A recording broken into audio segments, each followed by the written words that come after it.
네, 여러분 안녕하세요. 노가당TV입니다. 자, 포스코 ENC 2024년 신입사원 공채가 떴습니다. 이번엔 아쉽게도 플랜트하고 R&D 쪽에서만 신입사원 채용이 진행이 되고 있습니다. 플랜트는 이제 묶어서 기계, 전기, 토목, 건축으로, 이것도 어떻게 보면 직군으로 뽑는 거죠. 직무로 구분이 되어 있지는 않습니다. 그리고 R&D 분야는 원자력과 2차전지 쪽으로 이제 인원을 뽑고 있고요. 근무지는 인천 송도로 되어 있습니다. 저번에도 말씀을 드렸지만 이 상반기 공채는 기본적으로 하반기 공채, 그러니까 2023년은 하반기 공채를 진행하고 난 이후에 부족한 인력에 대해서 추가적으로 채용을 하는 약간 서브 채용의 개념으로 보셔야 됩니다. 그렇기 때문에 포스코 ENC가 건축사업본부나 이런 것의 사업을 안 하겠다라는 게 아니라 2023년에 뽑고 난 인원에 대해서 부족한 부분을 추가적으로 뽑겠다. 그러면 아무래도 이제 그 사이에 어떤 추가적인 프로젝트에 대한 계약이 있었겠죠. 이제 그런 것들이 2차 전지나 철강이나 원자력이나 발전 쪽에 포커스가 맞춰져 있다라고 보시면 될 것 같고요. 많은 분들이 아시다시피 이제 신한울 3, 4호기 계약을 현대건설과 함께 포스코 ENC가 손잡고 컨소시엄으로 원자력 발전소 공사를 수주를 했습니다. 작년 12월 달에 사이닝을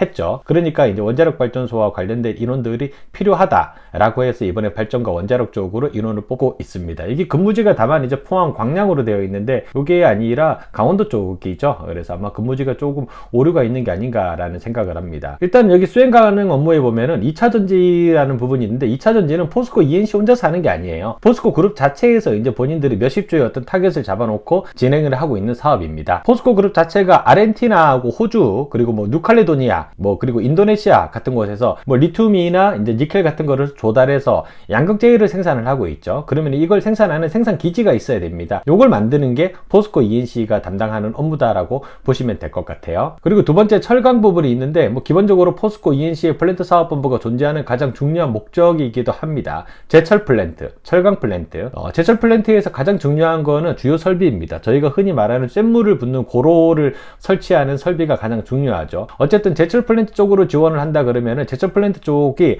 어떤 주기기의 특징을 가지고 있고 주로 설치되는 설비가 어떤 것들이 있는지, 그리고 발전이라고 하면은 발전에 어떤 주기기가 있는지, 원자력 발전 같은 경우도 기본적인 용어는 조금 알고 가시는 것이 좋겠죠. 우리가 주요하게 들어가는 구조물이 리액터 빌딩이라고 부르는 RCB, 그리고 터빈 빌딩이라고 부르는 TGB, 이런 것들, 옥스 빌딩, 이런 용어들은 어느 정도 알고 들어가시는 것이 필요합니다. 그리고 예전에 대우건설에서도 BC 면접 때에 나왔었지만 원자력 발전소에 대한 어떤 미래 전략, 결국은 여기에도 언급되어 있는 SMR, 바로 소형 원전입니다. 국책사업과 관련해서 이제 R&D 쪽에서 인원을 뽑겠다라고 하는데 요거는 R&D 쪽에만 해당되는 게 아니라 플랜트 분야, 우리가 시공이나 사업 지원 등 기계, 전기, 토목, 건축에도 우리가 알고 들어가야 되는 부분입니다. 나는 건축가나 토목가를 나왔으니까 2차 전지 또는 소형 원전에 대해서는 전혀 아는 바가 없다. 이제 이렇게 되면 이제 면접에 가서 물 먹는 거죠. 그러니까 기본적으로 소형 원전의 장점이라든가 단점, 그리고 이것을 대형 원전이 아닌 왜 우리가 소형 원전 쪽으로 자꾸 뭔가를 하려고 관심을 가지고 있는지, 거기에 대한 내용 정도는 충분히 습득을 하고 이번에 자소서도 작성을 하고 면접에도 들어가 주셔야 됩니다. 기존에 포스코 ENC가 수행했던 2차 전지 프로젝트, 그리고 철강, 그리고 원자력 발전소 프로젝트에 대한 랜드마크 프로젝트, 대표 프로젝트도 작성을 해주셔야 될 것 같고요.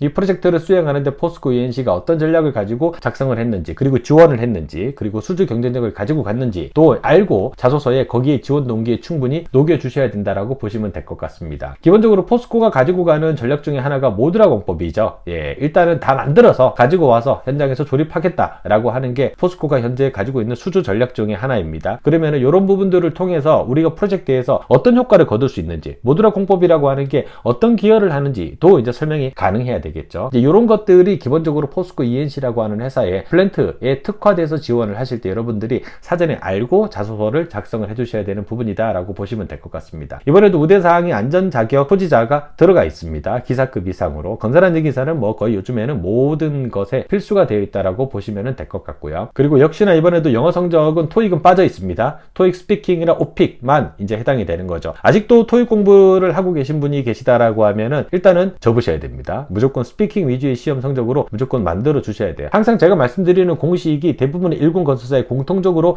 적용이 되고 있습니다. 그렇기 때문에 지금이라도 내가 반대 방향으로 가고 있다라고 하면은 지금 당장 그 자리에 멈추셔가지고 방향을 전환하실 필요가 있다라고 생각해 주시면 될 것 같습니다. 접수 기간이 3월 11일까지입니다. 좀 타이트합니다. 그래서 미리미리 작성을 하셔가지고 지금 신청을 해주시면 좋을 것 같아요. 즉 쌍용건설부터 시작해서 지금 계룡건설 그리고 포스코 ENC까지 이제 슬슬 이제 공고가 나올 겁니다. 3월 달에도 또 다른 일군 건설사가 공고문이 뜰 거고요. 그리고 그것을 시발점으로 해서 상반기 공채가 정식으로 열린다라고 보시면 될 것 같습니다. 이번에 포스코 ENC 지원하시는 분들 자소서에 키워드 많이 넣으셔서 면접을 위한 확실한 자소서를 작성해서 제출을 해주시기를 부탁을 드립니다. 혹시나 혼자 준비하시는데 어려운 분이 계시다면 제가 위에다가 컨설팅 관련된 이제 주소를 언급을 해 놓을 겁니다. 신청을 하셔가지고 컨설팅을 통해서 도움을 받아서 자소서 작성을 마무리해 주셔도 아마 좋지 않을까라는 생각이 듭니다. 즐거운 하루 보내십시오.